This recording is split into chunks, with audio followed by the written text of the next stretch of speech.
Halo Semeton, welcome back to my YouTube channel. Channel ini membahas aktivitas sehari-hari, hobi, dan hiburan. Jangan lupa subscribe dan nyalakan lonceng notifikasinya. Oke, jadi pada video kali ini yang saya bahas adalah tanaman air. Apa saja manfaat tanaman air untuk ikan cana? Bukan hanya ikan cana, tetapi untuk semua ikan hias. Tapi sih menurut saya pribadi, manfaat tanaman air ini lebih mengarah ke kondisi air itu sendiri. Baik itu di akuarium atau tank seperti ini, baik itu di kolam atau styrofoam seperti yang saya lakukan di outdoor atau luar ruangan. Nah, ini kan mata lele nih. Ini namanya mata lele. Nah, itu kalian bisa lihat. Ini biasanya ada di di pinggiran sawah atau di pinggiran kali. Ini kecil-kecil sekali dan memiliki akar kecil. Ada juga yang lainnya seperti kalau di Bali itu dibilang kapu-kapu. Kalau kalian yang berasal dari Pulau Jawa dan sekitarnya mungkin namanya itu kalau nggak salah apu-apu ya. Nah, kalau apu-apu itu kan daunnya agak besar, bisa menjadi besar dan daunnya itu seperti memiliki bulu. Nah, itu juga apu-apu. Nanti saya akan perlihatkan contohnya di sini. Nah, ini dia apu-apu. Ini juga saya gunakan di outdoor. Dan ada juga ganggang air. Jenis ganggang air yang saya gunakan adalah ganggang ekor tupai. Nah, jadi di sini akan saya cantumkan gambar ganggang ekor tupai. Nah, jadi seperti itu ganggang ekor tupai. Semua menurut saya memiliki fungsi yang sama, tapi mungkin cepat atau lambatnya itu memiliki kecepatan yang berbeda dalam menjernihkan air itu sendiri. Nanti dah saya jelaskan. Nah, tapi sebelum itu, nah ini nih si balmon. Nanti sore kemungkinan dia akan saya pindahkan ke rumah aslinya, di rumah teman saya. Nah, karena di sana ada tank kosong. Kebetulan mana nih? Coba kita bangunin dulu dia. Nah, ini dia. Ini dia si monster. Ini kita beri nama siluman babi. Ini besar sekali, 60 cm. Mana dia? Oh, tuh. Nah, itu dia.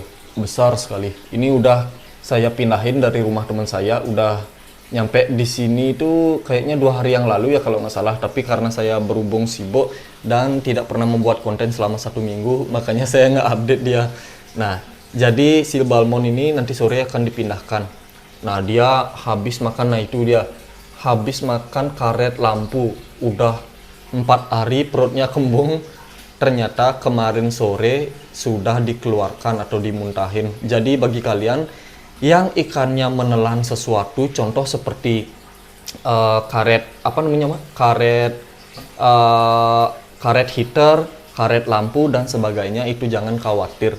Ketika perut ikan itu tidak bisa mencerna bahan tersebut, nanti pasti akan dimuntahkan oleh ikan tersebut.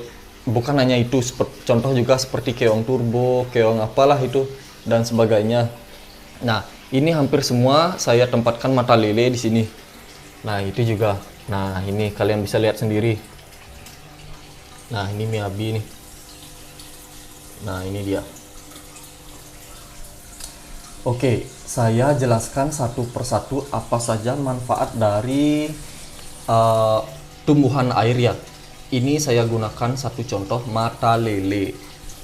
Yang pertama itu adalah membantu mengurai sisa makanan dan kotoran ikan sehingga air terlihat tampak jernih.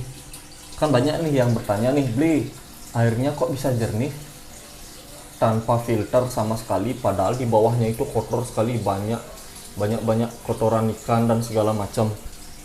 Nah, ini juga banyak sekali. Tapi air bisa tampak jernih. Itu banyak pertanyaan. Nah, inilah salah satu fungsi dari tanaman air. Dulu kan saya juga makainya kayak kadaka, kayak buce dan lain sebagainya yang saya tempelkan di batang-batang kayu sentigi. Tapi ini sekarang saya gunakan tanaman apung seperti ini, tapi fungsi mereka itu sama. Yang pertama, membantu mengurai sisa makanan dan kotoran ikan sehingga air bisa menjadi jernih. Maksudnya itu sisa makanan dan kotoran ikan yang ada di bawah ini, ketika kalian tidak sifon atau tidak sedot dan buang, itu kan bisa menjadi gini ya, menjadi racun atau menjadi amonia. Nah, ketika amonia sudah berkembang di dalam tank, otomatis pasti akan ada gelembung-gelembung coklat di sini. Airnya seperti bukan berminyak sih ya, pasti ada gelembung-gelembung. Gimana saya bilang, nanti coba aja kalian searching di YouTube, banyak sudah saya tonton, dan itu amonia itu mengambang-ngambang di permukaan air. Itu kayak kental-kental gimana gitu. Nah, itu yang menyebabkan air itu kotor. Amonia itu berasal dari kotoran ikan atau sisa pakan yang masih tersisa, yang tidak habis dimakan oleh ikan itu sendiri. Jadi itu penyebab tumbuhnya amonia. Jadi tumbuhan kecil-kecil ini, entah itu apu-apu, entah itu ganggang, itu bisa membantu mengurai sisa makanan atau kotoran ikan yang sudah menjadi amonia, sehingga bisa menjadi istilahnya filter alami. Nah, karena banyak orang menyebutkan tanaman air itu adalah filter alami, itu sih benar, bukan filter seperti ini bisa menyaring gitu, tapi bisa mengurai amonia dari sisa pakan atau kotoran ikan itu sendiri. Itu sih menurut saya ya. Nah, itu yang pertama. Yang kedua adalah memperbanyak oksigen yang ada di dalam tank atau di dalam kolam itu sendiri. Jadi tidak bisa dipungkiri, tumbuhan itu baik tumbuhan di darat, tumbuhan di laut, maupun tumbuhan di danau dan lain sebagainya.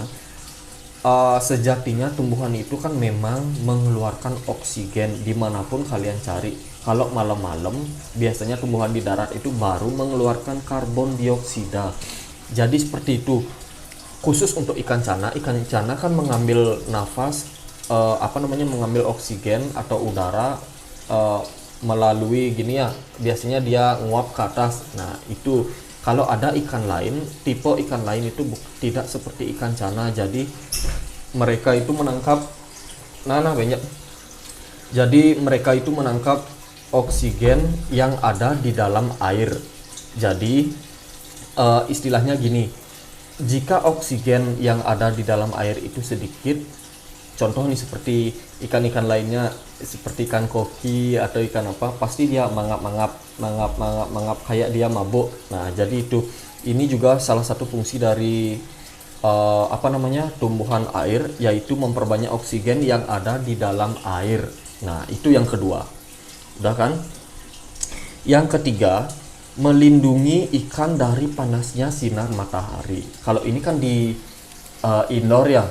Kalau ini di indoor kan pakai cahaya lampu aja. Misalkan ini saya tempatkan di di outdoor, langsung terkena sinar matahari. Kalau tidak ada penghalang sinar matahari tersebut, nanti takutnya ikan itu akan kepanasan. Kalau mata lele ini memang sih bisa melindungi ikan, tapi sedikit ya dari sinar matahari, karena dia kecil-kecil, cahayanya pasti akan tembus banyak juga. Kalau kalian pengen lebih banyak atau cahayanya itu lebih sedikit masuk ke dalam kolam atau akuarium yang ada di outdoor, kalian bisa menggunakan apu-apu. Nah, apu-apu itu kan lebar nih segini. Kalau diapungin di sini kan cahaya matahari itu kan gini, tidak akan masuk karena daun apu-apu itu sangat-sangat lebar. Makanya gini, itu kalau kalian menjalankan treatment outdoor untuk cana maru, sangat penting sekali bagi saya menyarankan untuk menambahkan tanaman air. Entah itu apu-apu, entah itu frogbit, entah itu mata lele, entah itu ganggang ekor tupai, terserah. Yang penting gampang untuk didapat. Nah, itu yang ketiga. Yang keempat, menciptakan kondisi tank atau kolam seperti habitat aslinya. Nah, ini yang paling penting. Di habitat asli ikan itu sendiri kan memang ada pasir, bukan pasir sih, tapi lumpur kalau ikan sana ya. Batu-batu ini sudah pasti ada. Terus bagian atasnya kalau di habitat asli ikan cana itu pasti ada daun-daun kering yang baru berjatuhan di alam, ada tumbuhan air yang ngambang-ngambang seperti ini. Otomatis ikan itu akan merasa nyaman dengan tempat yang kita sediakan karena mirip dengan habitat aslinya. Nah, jadi mereka itu pasti akan lebih nyaman, gampang dilatih. Istilahnya gini, mental mereka akan cepat sekali terbentuk dan daerah teritorial mereka atau sifat teritorial mereka akan cepat terbentuk sehingga mereka cepat galak. Jadi seperti itu sih menurut saya ya. Kalau saya gitu melatih mental ikan itu buat mereka senyaman mungkin, setting tempat mereka seperti habitat aslinya, bukan sih harus ada lumpurnya dan segala macam, enggak. Yang penting senyaman mereka lah. Kalau udah mereka nyaman pasti mereka akan cepat aktif. Nah, jadi seperti itu yang saya bisa jelaskan 4 manfaat dari tanaman air yang tadi saya jelaskan itu, yang ada di rumah ya. Frogbit ini apa nih, mata lele, ganggang ekor tupai, serta apu-apu. Nah, bagi yang penasaran di mana saya mendapatkan frogbit mata lele ini, sekarang saya ajak kalian ke box styrofoam yang saya gunakan di outdoor. Di sana saya menemukan mata lele ini tanpa saya mencari di sungai maupun di sawah. Sekarang kita langsung berangkat ke sana, keluar ruangan. Oke semeton, jadi ini dia tempat saya mendapatkan mata lele. Itu red, saya ngamuk-ngamuk. Saya juga kurang tahu mata lele ini berasal dari mana, karena dari awal saya treatment outdoor saya hanya menambahkan anakan apu-apu seperti itu bukan frogbit tapi apu-apu. Saya hanya menambahkan apu-apu serta ganggang air, hanya itu saja. Saya tidak pernah menambahkan mata lele. Tapi lambat laun sekitar ini udah jalan 2 bulan sampai 3 bulan ini tumbuh dengan hidup dengan sendirinya, berkembang biak dengan sendirinya. Saya juga kurang tahu ini berasal dari mana, atau ada nempel ya. Dulu kan saya tempatkan apu-apu besar atau bibit mata lele ini nempel di sana atau gimana, saya kurang tahu juga. Nah, jadi untuk mata lele apu-apu serta ganggang ekor tupai itu sangat cepat berkembang biak ketika sudah terkena sinar matahari, istilahnya di outdoor. Ini sangat-sangat cepat. Baru 2 hari yang lalu saya angkat, ini hanya sisa sedikit segitu aja si mata lele. Sekarang saya udah ini 2 hari jalan, ini sudah full menutupi semua permukaan air. Nah, ini kan full nih terkena sinar matahari. Tapi jika yang ini, nah itu agak sedikit perkembangannya tidak terlalu pesat. Nah, di sininya juga hampir sama sekali tidak ada. Ini bukan saya yang nyerok, tapi memang dari awal ini tidak ada. Ini kan tembok. Ini paling sedikit terkena sinar matahari berdua. Ini terkena sinar matahari pada sore hari. Kalau ini dari pagi, siang, sore ini terkena. Kemungkinan besar mereka ini tumbuh pesat ketika mendapatkan full cahaya matahari dari alam secara langsung. Nah, jadi seperti itu. Saya tidak mencari di sawah atau di sungai, tapi memang berkembang biak secara alami di styrofoam box yang saya gunakan untuk treatment outdoor. Jadi bagi kalian yang bertanya di mana nyari seperti itu, saya tidak nyari. Saya hanya mendapatkan ini secara tidak langsung dari box styrofoam saya. Nah, ini untuk apu-apu dan untuk mata lele. Jadi